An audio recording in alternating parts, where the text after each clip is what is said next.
अस्सलाम वालेकुम जी। सारे ਜ਼ਿਮੀਂਦਾਰ ਭਾਈਆਂ ਨੂੰ अस्सलाम वालेकुम जी। ਉਮਰ ਹੋਮਿਓਪੈਥਿਕ ਕਲੀਨਿਕ ਦੀ ਤਰਫੋਂ ਸਾਰੇ ਭਾਈਆਂ ਨੂੰ ਈਦ ਉਲ ਜ਼ੁਹਾ ਦੀਆਂ ਐਡਵਾਂਸ ਮੁਬਾਰਕਬਾਦਾਂ ਜੀ। ਜਿਸ ਤਰ੍ਹਾਂ ਤੁਸੀਂ ਜਾਣਦੇ ਹੋ ਕਿ ਸਾਡੇ ਮੁਲਕ ਦੇ ਵਿੱਚ ਜਾਨਵਰਾਂ 'ਤੇ ਇੱਕ ਵਬਾਈ ਮਰਜ਼ ਆਇਆ ਹੋਇਆ ਲੰਪੀ ਵਾਇਰਸ, ਜਿਹਦੇ ਨਾਲ ਜ਼ਿਮੀਂਦਾਰ ਕਾਫੀ ਪਰੇਸ਼ਾਨ ਨੇ। ਅਲਹਮਦੁਲਿਲਾ ਅਸੀਂ ਹੋਮਿਓਪੈਥਿਕ ਟ੍ਰੀਟਮੈਂਟ ਕਰ ਰਹੇ ਹਾਂ, ਜਿਹਦੇ ਨਾਲ ਅਸੀਂ ਸੈਂਕੜਾ ਜਾਨਵਰਾਂ ਦੀ ਜਾਨ ਬਚਾਈ ਹੈ। ਕਿਸੇ ਵੀ ਦੋਸਤ ਭਾਈ ਨੂੰ ਇਸ ਬਾਰੇ ਕਿਸੇ ਕਿਸਮ ਦੀ ਦਵਾਈ ਦੀ ਜ਼ਰੂਰਤ ਹੋਵੇ ਤੇ ਉਹ ਸਾਡੇ ਨਾਲ ਰਾਬਤਾ ਕਰ ਸਕਦਾ। ਅਸੀਂ ਇਨਸ਼ਾਅੱਲਾ ਤੁਹਾਨੂੰ ਇਹਦਾ ਬਿਹਤਰੀਨ ਰਿਜ਼ਲਟ ਦੇਵਾਂਗੇ।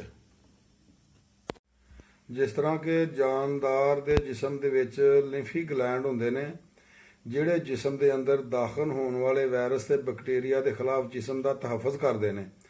ਜਦੋਂ ਕੋਈ ਬੈਕਟੀਰੀਆ ਜਾਂ ਵਾਇਰਸ ਜਿਸਮ ਦਾਖਲ ਹੁੰਦਾ ਹੈ ਤੇ ਇਹ ਆਪਣੇ ਗਲੈਂਡਸ ਜਿਹੜੇ ਨੇ ਸਹੀ ਤਰੀਕੇ ਨਾਲ ਉਹਨਾਂ ਦੇ ਨਾਲ ਫਾਈਟ ਨਹੀਂ ਕਰ ਸਕਦੇ ਤੇ ਫਿਰ ਇਹ ਖੁਦ ਬਿਮਾਰ ਹੋ ਜਾਂਦੇ ਨੇ, ਜਿਹੜੀ ਵਜ੍ਹਾ ਤੋਂ ਇਹ ਜਿਸਮ ਦੇ ਉੱਤੇ ਉਭਾਰ ਦੀ ਸ਼ਕਲ 'ਚ ਨਮੂਦਾਰ ਹੁੰਦੇ ਨੇ। ਅਲਹਮਦੁਲਿਲਾ ਅਸੀਂ ਇਹਦੇ ਵਾਸਤੇ ਹੋਮਿਓਪੈਥਿਕ ਦੀਆਂ ਕਾਫੀ ਸਾਰੀ ਮੈਡੀਸਨ ਹੈਗੀਆਂ ਨੇ, ਜਿਨ੍ਹਾਂ ਦੇ ਨਾਲ ਇਹਨਾਂ ਦਾ ਇਲਾਜ ਕਰ ਰਹੇ ਹਾਂ, ਜਿਨ੍ਹਾਂ ਦੇ ਵਿੱਚੋਂ ਸਰੇ ਫਹਿਰਤ ਆਰਸੈਨਿਕ ਐਲਬਮ, ਬੈਲਾਡੋਨਾ, ਹੈਪਰ ਸਲਫਰ ਦਵਾਈਆਂ ਜਿਹੜੀਆਂ ਨੇ ਉਹ ਮਰਕਸਾਲ, ਥੂਜਾ ਕਾਫੀ ਮਕਦਾਰ 'ਚ ਅਸੀਂ ਇਸਤੇਮਾਲ ਕੀਤੀਆਂ ਨੇ ਤੇ ਅਲਹਮਦੁਲਿਲਾ ਸਾਨੂੰ ਇਹਦੇ ਤੋਂ ਬੜੇ ਅੱਛੇ ਰਿਜ਼ਲਟ ਮਿਲੇ ਨੇ।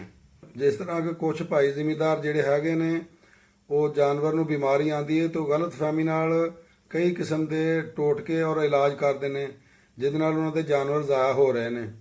ਇਸ ਬਿਮਾਰੀ ਦੀ ਸਭ ਤੋਂ ਪਹਿਲੇ ਨਿਸ਼ਾਨੀ ਇਹ ਵੇ ਕਿ ਜਦੋਂ ਤੁਸੀਂ ਜਾਨਵਰ ਦੀ ਕੰਡ ਤੇ ਹੱਥ ਮਾਰੋਗੇ ਤੇ ਜਾਨਵਰ ਜਿਹੜਾ ਹੈਗਾ ਦਰਦ ਮਹਿਸੂਸ ਕਰੇਗਾ।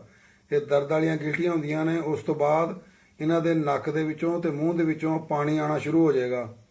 ਔਰ ਕੁਝ ਜਾਨਵਰ ਜਿਹੜੇ ਹੈਗੇ ਨੇ ਉਹਨਾਂ ਦੇ ਨੱਕ 'ਚੋਂ ਖੂਨ ਜਿਹੜਾ ਹੈਗਾ, ਉਹਦੀਆਂ ਸਾਨੂੰ ਕਈਆਂ ਲੋਕਾਂ ਨੇ ਦੱਸਿਆ ਵੀ ਖੂਨ ਆ ਰਿਹਾ ਵੇ। ਲਿਹਾਜ਼ਾ ਇਹ ਕਿਸੇ ਵੀ ਕਿਸਮ ਦਾ ਹੋਰ ਇਲਾਜ ਕਰਨ ਤੋਂ ਪਹਿਲੇ ਸਾਡੇ ਇਲਾਜ ਨੂੰ ਅਜ਼ਮਾਓ। ਇਨਸ਼ਾਅੱਲਾ ਤੁਹਾਡੀ ਇਹ ਬਿਮਾਰੀ ਜਿਹੜੀ ਜਾਨਵਰ ਦੀ ਹੈ, ਇਹਦਾ ਬਿਹਤਰੀਨ ਤੇ ਜ਼ਬਰਦਸਤ ਇਲਾਜ ਕਰਾਂਗੇ ਔਰ ਤੁਹਾਡੇ ਜਾਨਵਰ ਬਚਾਉਣ ਦੀ ਹਰ ਮੁਮਕਿਨ ਕੋਸ਼ਿਸ਼ ਕਰਾਂਗੇ। ਕਿਸੇ ਵੀ ਜ਼ਿੰਮੇਦਾਰ ਭਾਈ ਨੂੰ ਇਸ ਮਾਮਲੇ ਦੇ ਵਿੱਚ ਸਾਡੀ ਕਿਸੇ ਕਿਸਮ ਦੀ ਮਦਦ ਦੀ ਜ਼ਰੂਰਤ ਹੋਵੇ ਤੇ ਡਿਸਕ੍ਰਿਪਸ਼ਨ ਦੇ ਵਿੱਚ ਸਾਡੇ ਨੰਬਰ ਮੌਜੂਦ ਨੇ, WhatsApp ਨੰਬਰ ਵੀ ਮੌਜੂਦ ਹੈ। ਉਹ ਸਾਡੇ ਕੋਲੋਂ ਹਰ ਕਿਸਮ ਦਾ ਮਸ਼ਵਰਾ ਲੈ ਸਕਦਾ ਵੇ।